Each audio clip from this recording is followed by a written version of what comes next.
আর-রাহমানু আল্লামাল কুরআন খালাকাল ইনসান আল্লামাহুল বায়ান।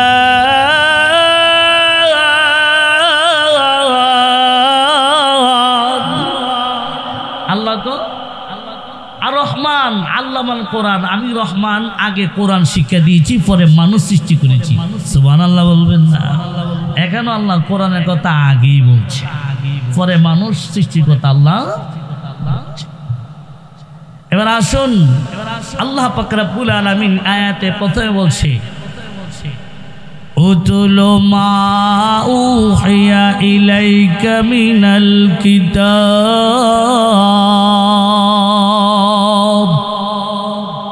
এ মুহাম্মদুর রাসূলুল্লাহ, আপনার উপরে আমি যে কোরআনটা নাজিল করেছি এই কোরআনটা আপনি তেলাওয়াত করেন। সুবহানাল্লাহ বলবেন না? নামাজ পড়া যেমন ফরজ, আল্লাহর কোরআন তেলাওয়াত শিক্ষা করাটাও ফরজ। বলেন সুবহানাল্লাহ। ইয়া আইয়ুহাল মুযাম্মিল কুমিল লাইলা ইল্লা কালিলা নিসফাহু আও ইনকুস মিনহু কালিলা আও জিদ আলাইহি ওয়ারাত্তিলিল কুরআনা তারতিলা।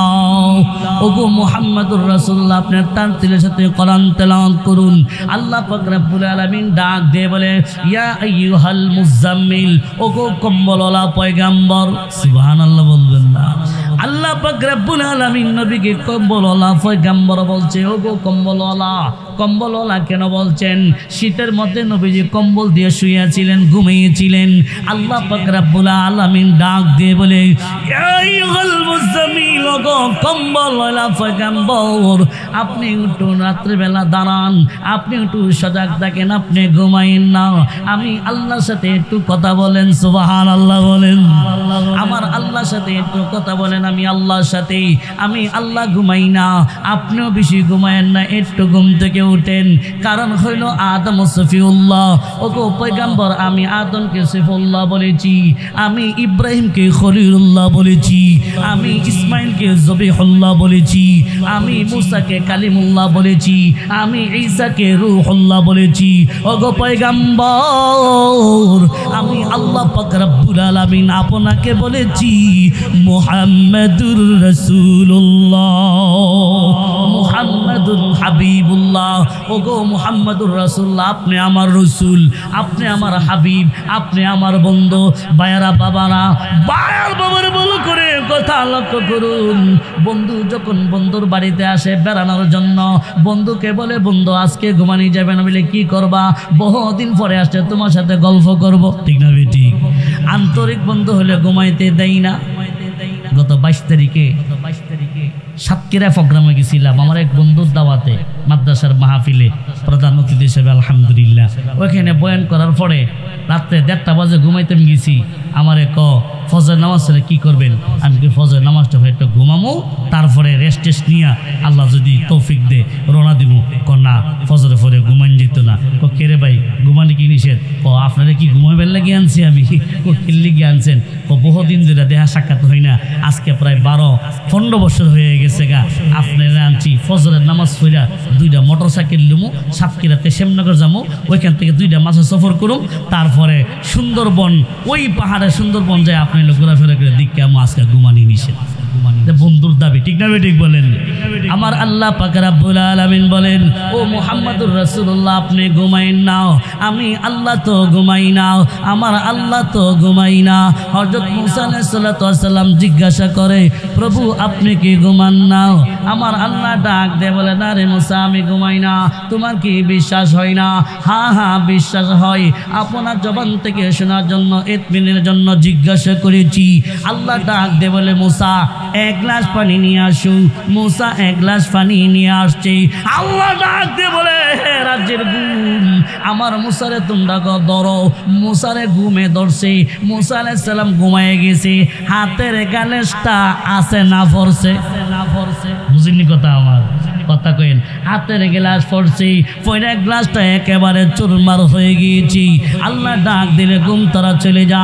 মূসা ঘুম থেকে সজাগ হলো। আল্লাহ প্রশ্ন করলো, মূসা রে এক গ্লাস পানির কথা বলছিলাম, পানি কোথায়? মূসা আলাইহিস সালাম ডাক দিয়ে বলে, প্রভু আমাকে এমনভাবে ঘুমে ধরছে, হাতের মধ্যে গ্লাসটা রাখতে পারি নাই, ঘুমের কারণে গ্লাসটা পড়ে ভেঙে গেছে।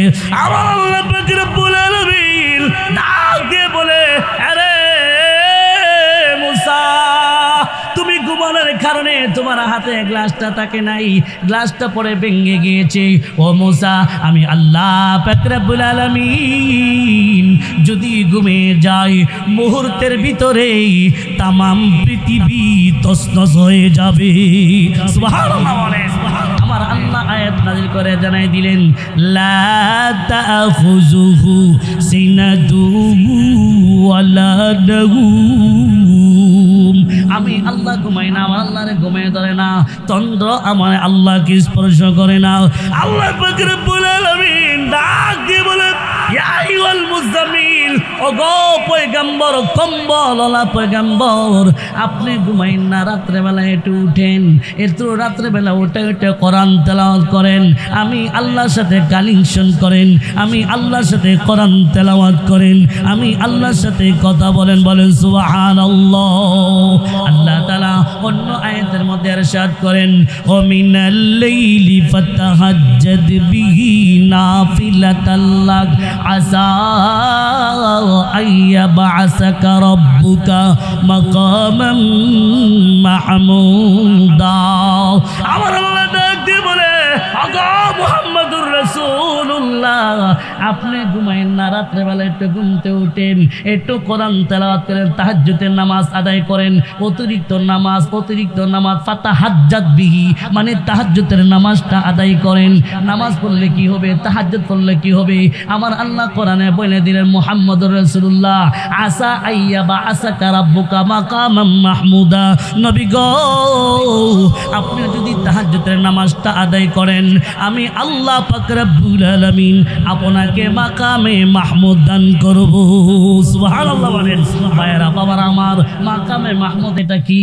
এটা কাকে বলা হয়? বুখারী শরীফের দ্বিতীয় খণ্ডের মধ্যে কিতাবুত তাফসীরের মধ্যে উল্লেখ করা হয়েছে। আল্লাহর বান্দা তেলাওয়াত করেছি, আল্লাহর বান্দা এটাকে ক্লাস করেছি, পড়ে দিয়েছি।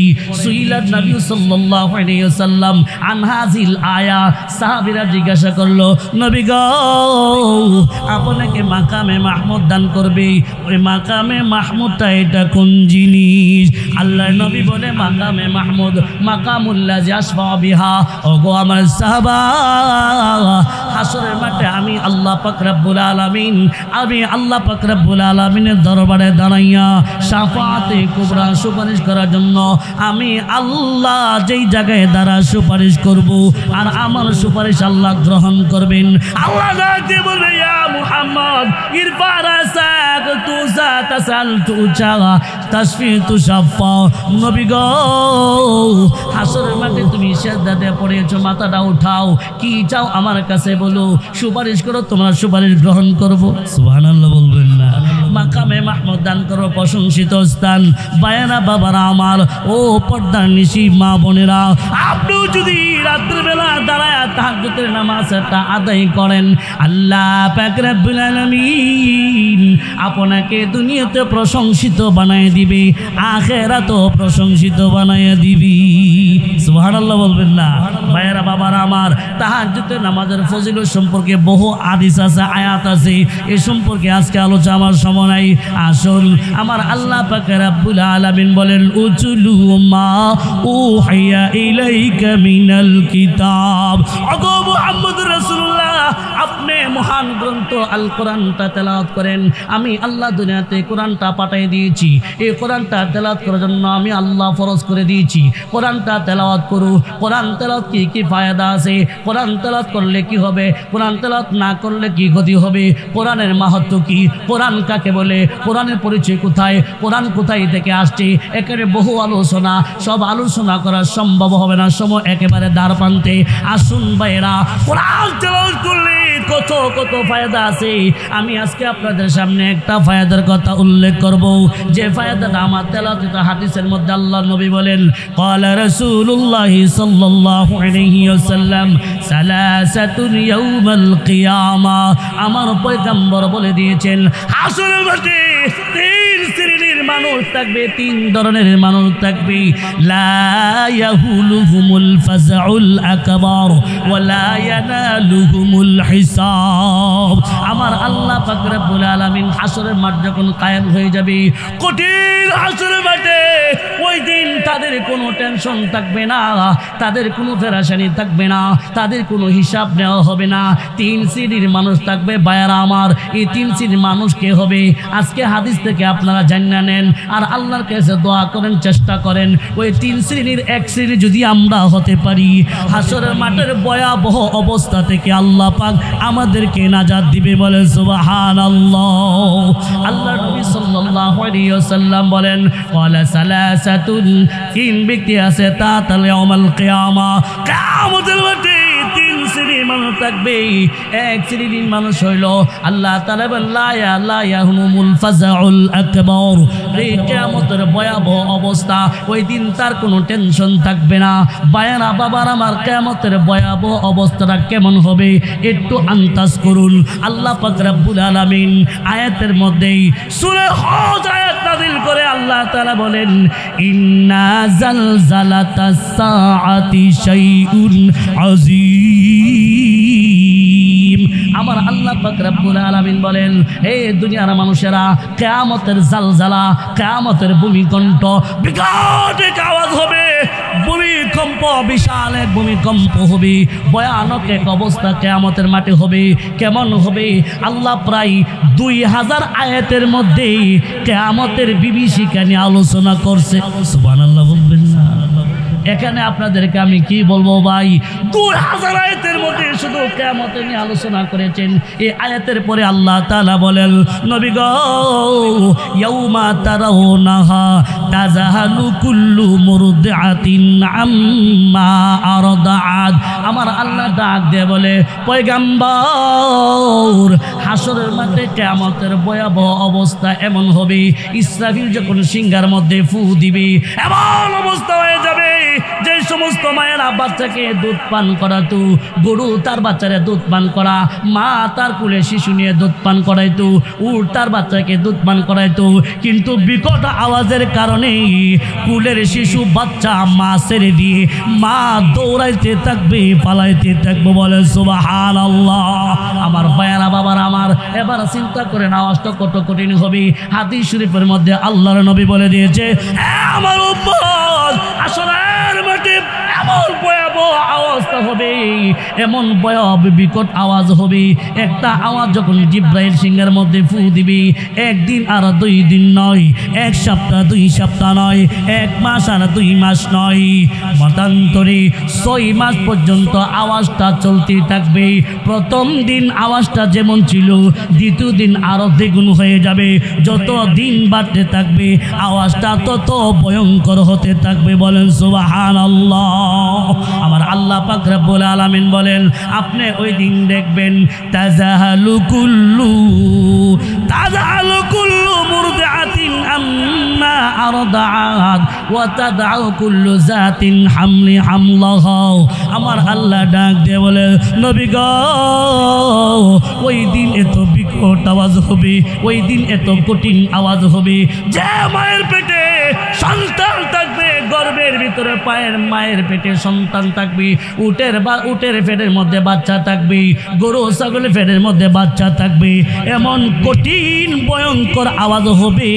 কঠিন ভয়ঙ্কর আওয়াজের কারণে আল্লাহ কোরআনের সাক্ষী দেয়, ওই দিন গর্ভবতী মায়েরা তাদের সন্তান প্রসব করে দিবি। নাউজুবিল্লাহ বলবেন না? কি কঠিন আওয়াজ হবে। আমার আল্লাহ বলেন, ওই দিন এত ভয়ঙ্কর অবস্থা হবে। আল্লাহ অন্য আয়াতের মধ্যে বলেন, ওয়াত্তাকু ইয়াউমান লা তাজজু নাফসুন আন নাফসি শাইআ। ও আল্লাহ, ও আমার বান্দারা, ওই দিনকে ভয় করো, যেই দিন কারো কোনো কাজে আসবে না, কেউ কারো কোনো কাজে আসবে না। লা আনসাবা বাইনাহুম, আত্মীয়তার কোনো পরিচয় থাকবে না। এমন কঠিন একটা অবস্থা থাকবে। আমার আল্লাহ পরে আয়াতের মধ্যে বলেন, নবী গো আপনি তাদের দিকে তাকায় দেখবেন হাসরের মাঠে, আপনি তাদেরকে দেখবেন ওয়া তারান্নাসা সুকারা। মুহাম্মদুর রাসূলুল্লাহ হাসরের মাঠে ভয়াবহ অবস্থার মধ্যে আপনি তাকায় দেখবেন মনে হয় যেন মানুষগুলি মাতাল অবস্থা হয়ে গিয়েছে। এর মানে হলো মদ খেলে যেমন মানুষের ভিতরে একটা হুঁশ থাকে না, স্বাভাবিক অবস্থায় থাকে না, মদ গায়া বিবিরে ডাকে মা, মারে ডাকে বিবি, ঠিক না বেঠিক? হাত পাও ঠিক থাকে না, মনে হয় মাতাল হয়ে যাবে। আমার আল্লাহ ডাক দিয়ে বলেন ওমা হুম বিসুকারা, ওগো পয়গম্বর না না না, আমি আল্লাহ কোরআন দিয়ে বলে দিলাম তারা মাতাল নয়, তারা মদ পান করে নাই, তো কিসের জন্য আজকে অবস্থা হয়ে গেল? আমার আল্লাহ ডাক দিয়ে বলে ওয়ালাকিন্না আযাবাল্লাহি শাদীদ, কিন্তু ওই দিন আল্লাহ পাক রব্বুল আলামিনের কঠিন আযাবের কারণে তাদের অবস্থা এমন হয়ে যাবে। বায়রা বাবারা আমার আপনি বলে দিয়েছেন আল কারিআতু মাল কারিআ ওয়া মা আদরাকা মাল কারিআ ইয়াউমা ইয়াকুনুন নাসু কাল ফারাশিল মাবসুদ ওয়া তাকুনুল জিবালু কাল ইহনিল মানফুস। ওই দিন পাহাড়গুলি উঠতে থাকবে, মানুষগুলি পাহাড়ে তুলে রুয়ের মতো উঠতেই থাকবে। আমার আল্লাহ পাক রব্বুল আলামিন আরেক আয়াতের মধ্যে বলেন ফাইদা বারিকাল বাসারু ওয়া খাসাফাল কামার ওয়া জুমিআশ শামসু ওয়াল কামার ইয়াকুলুল ইনসানু ইয়াওমা ইযিন আইনাল মাফার। আমার আল্লাহ কোরআন নাযিল করে বলে দিয়েছেন যেদিন আকাশটা মলিন হয়ে যাবে, চন্দ্র সূর্যের কোনো আলো থাকবে না, ওই দিন মানুষ কোথায় পলায়ন করবে? সুবহানাল্লাহ বলবেন। ওই দিন অবস্থা কেমন হয়ে যাবে?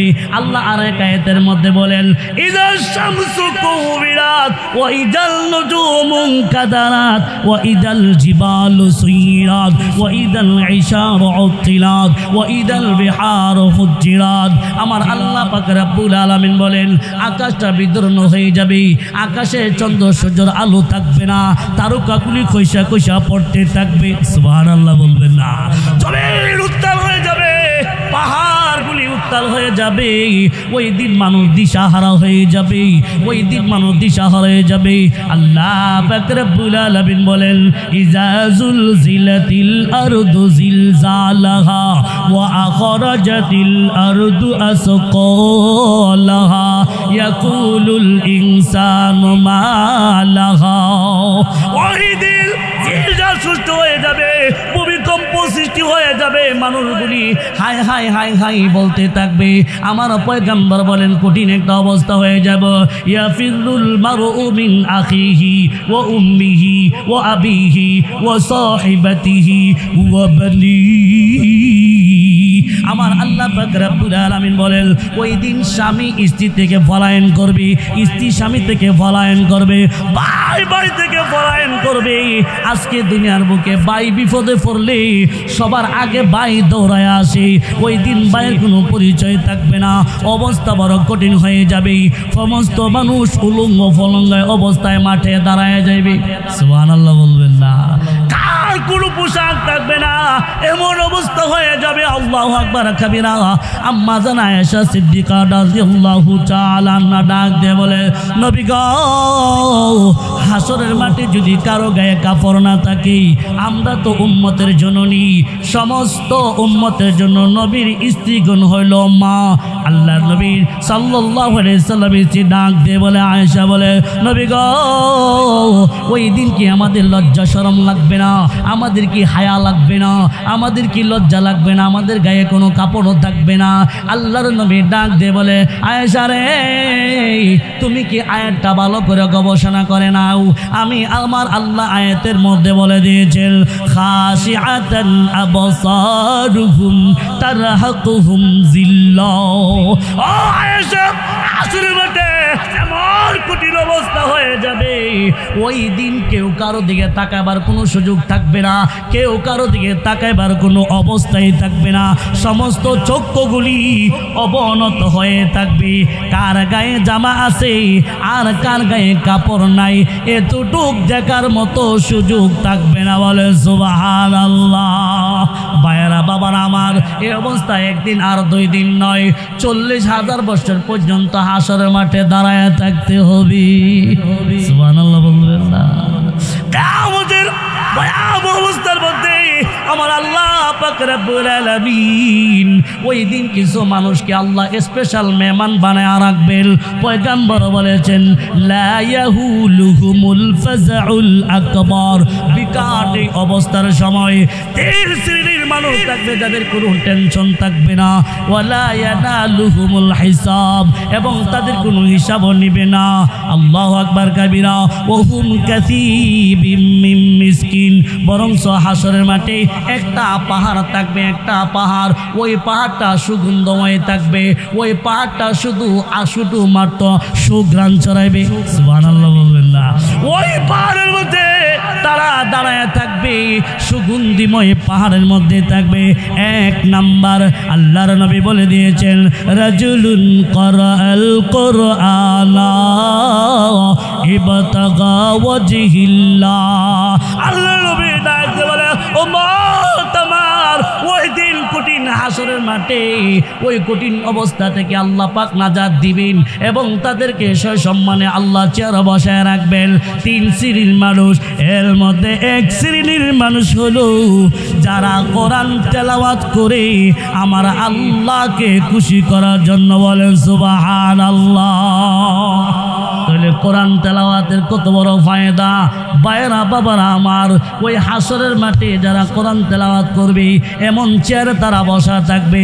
আমার রাসূল আরো বলেন, ও আম্মা বিহি কাওমান হুম বিহি রাদুল, এবং সেই কোরআন নিয়ে তারা কোরআন নিয়ে ইমামতি করে, আর ইমামতের মধ্যে মুসল্লিরা সন্তুষ্ট ছিল। 1 নাম্বার ব্যক্তি কোরআনওয়ালা, কোরআন পড়নেওয়ালা। বলেন ঠিক না বেঠিক? ভাইয়েরা বাবারা আমার, আজকের মাহফিলের মাধ্যমে আপনাদেরকে দাওয়াত দিলাম, কোরআন তেলাওয়াত শিক্ষা করেন। যদি কোরআন তেলাওয়াত নিজে না করতে পারেন, আপনার মেয়েকে মহিলা মাদ্রাসায় পাঠায় দেন। যদি নিজে তেলাওয়াত না করতে পারেন, আপনার সন্তানটাকে মাদ্রাসায় পড়াইয়া কোরআন তেলাওয়াতটা নিজে শিখতে পারেন নাই, শিশুদেরকে, বাচ্চাদেরকে শিক্ষা দেন। নবীজি হাদিস শরীফের মধ্যে বলেছেন, যার ব্যক্তি তার সন্তানকে কোরআন তেলাওয়াত শিক্ষা দিবে, হাসরের মাঠে আল্লাহ পাক রব্বুল আলামিন মাতা পিতাকে পাশে বসাইয়া ওই কোরআনওয়ালাকে সামনে রাখাইয়া আল্লাহ ঘোষণা দিবে, ওই কোরআন পড়নেওয়ালা, তোমার কোরআন পড়ার বরকতে আমি আল্লাহ পাক রব্বুল আলামিন তোমার আম্মা আব্বার জিন্দেগির গুনাহ খাতা ক্ষমা করে দিলাম।